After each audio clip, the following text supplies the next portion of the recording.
Hi guys, so today I just thought I'd run you through Simon Harris's lesson.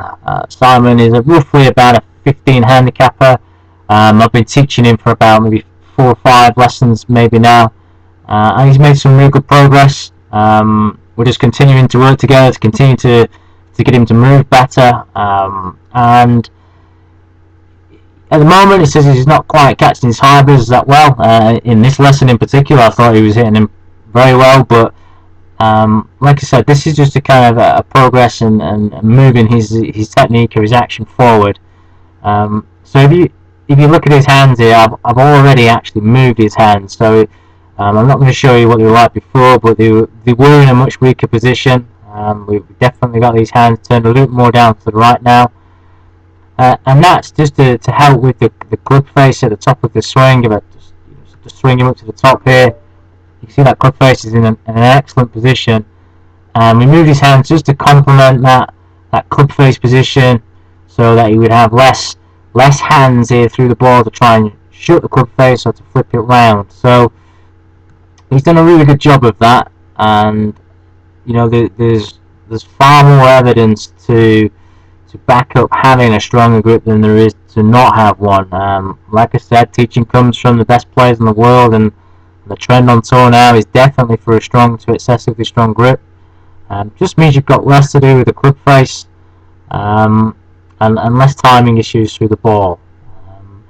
So moving this forward, just let's have a little run through here. We can just see 2 or 3 things that I've given Simon just to work on, and push this technique forward. So if I just run him up to the top here, you'll kind of see how there's no movement here from the body. There's no what we call uplift. There's no spine extension. You can kind of see how Simon's trying really hard to stay very still on top of this ball. Now, golf is an athletic movement, and if you're trying to stay absolutely dead still over the top of the ball, you will kill quite a few micro movements that would happen, and one of them being spine extension, and the other one is shifting the weight towards the right hand side. Now, golf, just isn't the type of sport where you stay still. You have to have the freedom to move and to shift the weight, otherwise you'll do what Simon does here, which is kind of have this short restricted backswing.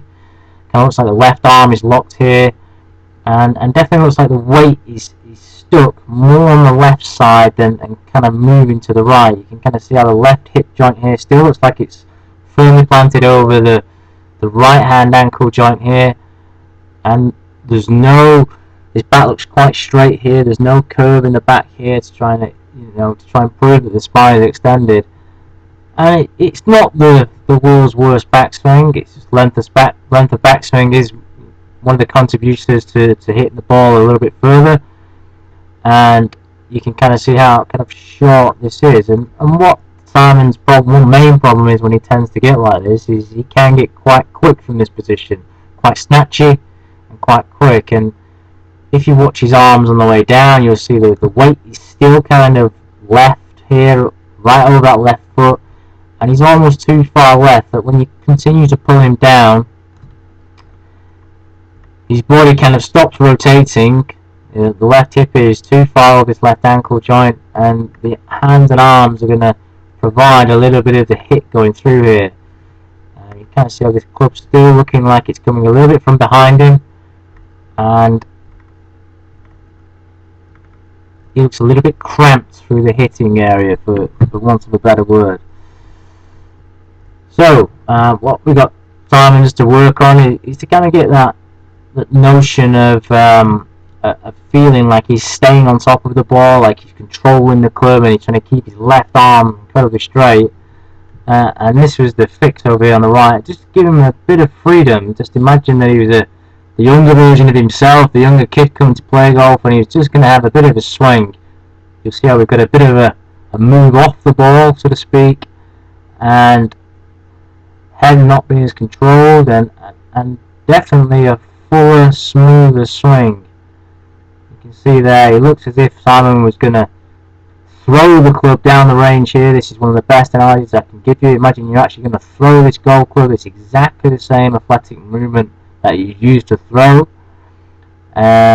Obviously, one of the only problems with this swing here is Simon's arms are a little bit flat. Definitely wouldn't want the arms to be that flat, but you can see that he's got this lovely kind of reverse question mark in the spine here. You can see the left hip joint here is off the left ankle joint. He looks like he's going to be in a position to throw this golf club. So very, very simple exercise, working on some key positions in the backswing, trying to get him to get a little bit of freedom in his golf swing and not to be so controlled and stuck on his left side in his swing. This one on the right here is definitely a lot better, apart from the flatter arms.